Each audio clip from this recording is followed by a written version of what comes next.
Could you please hug the person that you just found, the stranger? Oh, come here. Nice to meet you. All right, thank you. You can all sit down. So now that you all feel as awkward as I do, I can begin. So a few years ago, I had the pleasure of working in development in Azerbaijan. And for those of you who don't know, and it's okay, you're probably not alone, Azerbaijan is this beautiful little country about the size of Maine in the South Caucasus, nestled just below Russia and just above Iran, on the edge of Europe and Asia. Early on, one of the projects I was working on, they won a grant from an international NGO worth a couple thousand Azeri manat, roughly equivalent to a couple thousand US. And a few weeks after learning that we won, I received a phone call from a colleague. The payout for the grant would be arriving later that day, and for the first time, the question hit me, how exactly are we going to get the money? The NGO was headquartered in the capital, Baku, and we were several hours away by bus ride. Now, in the States, we might get a cashier's check via certified mail, or perhaps an electronic wire transfer, but in Azerbaijan, checks are non-existent, and banks are numerous, but used by very few, and our project, it didn't have a bank account. As someone who studies economic sociology, this was fascinating. But as our project really needed that money, you can imagine it was also deeply concerning.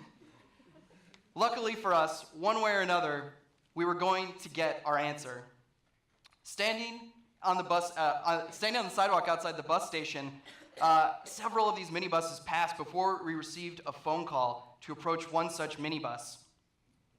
As riders exited the back, the driver handed us a plastic shopping bag. And I remember this for a few reasons. At the time, Azerbaijan was hosting the Eurovision Song Contest. And you could not escape seeing the iconic Eurovision logo on everything, including plastic shopping bags. My colleague handed the driver a couple manat. We thanked him, and he left.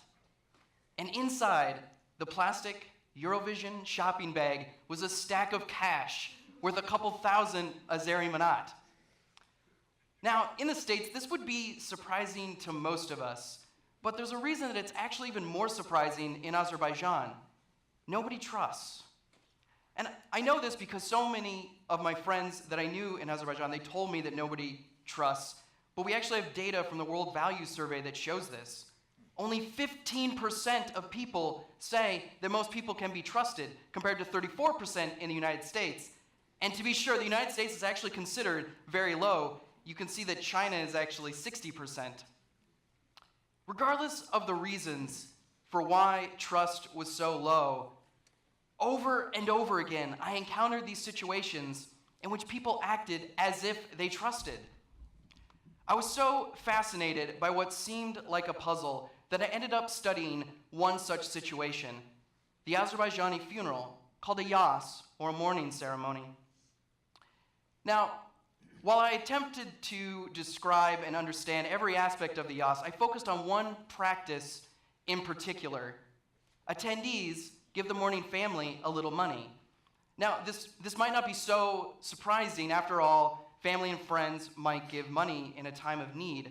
But in Azerbaijan, they host several yas over the course of a month and a half, and hundreds of people might attend each one. This photo, taken by the photographer Amanda Rivkin, gives you a sense of the number of people gathering shoulder to shoulder to mourn someone's passing.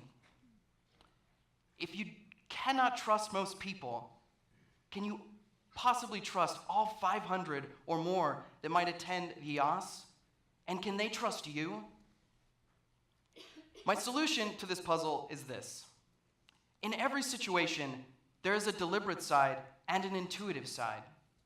In everyday conversation, when people talk about trust, they're actually referring to two types of reliance. On one hand, you have deliberate trust. On surveys, when people are asked, can most people be trusted, respondents will engage in a reflexive process where they recall specific events, abstract common elements, and piece together a thoughtful and reasoned account of life. They trust people because they have good reasons to trust. The sociologist George Simmel argues that trust, in this sense, always lies on a continuum between pure ignorance and pure knowledge. If we know nothing, we cannot trust. And if we know with certainty, we have no need to trust. But Simmel also argues that there is a something else to social reliance, a further kind that exists outside of this continuum of ignorance and knowledge. This is the intuitive side of reliance. And I call this faith. In the absence of this something else that I call faith, the profound number of contingencies in daily life are far too complex, far too numerous for us to thoughtfully and rationally consider every one. Life would be paralyzing. And it is for this reason that faith in humankind, is the natural attitude. And without it, what we call society would be impossible. But I feel to really grasp this idea, we need to rid ourselves of a false dichotomy between rationality and emotion. We should not think of intuition as merely emotion. We should instead think of intuition as expertise. To illustrate this point, the philosopher of artificial intelligence, Hubert Dreyfus, posed an experiment in which an international chess master played a 5-second-to-move match against a slightly weaker but still master-level opponent.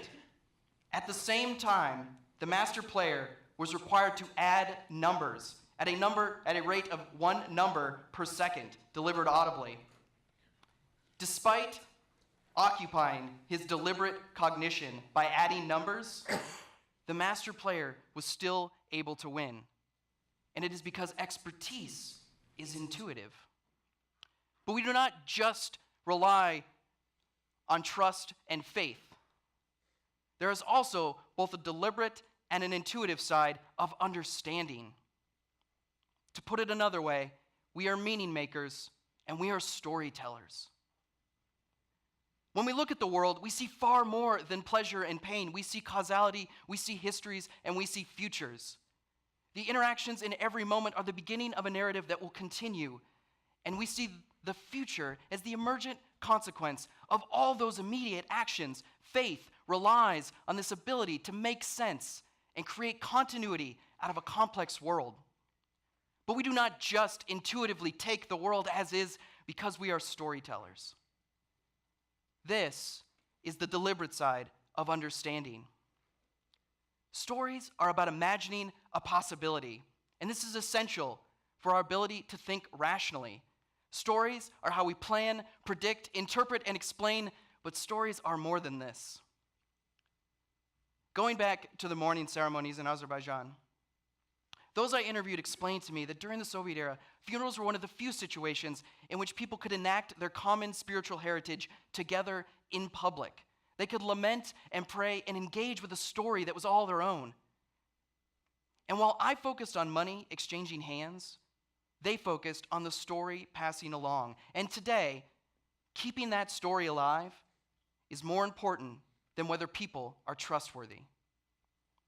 Sometimes, when we have no good reasons to trust, we will still cooperate and are generous and kind because we want to make sense out of this world, but also because we want to create a world we want.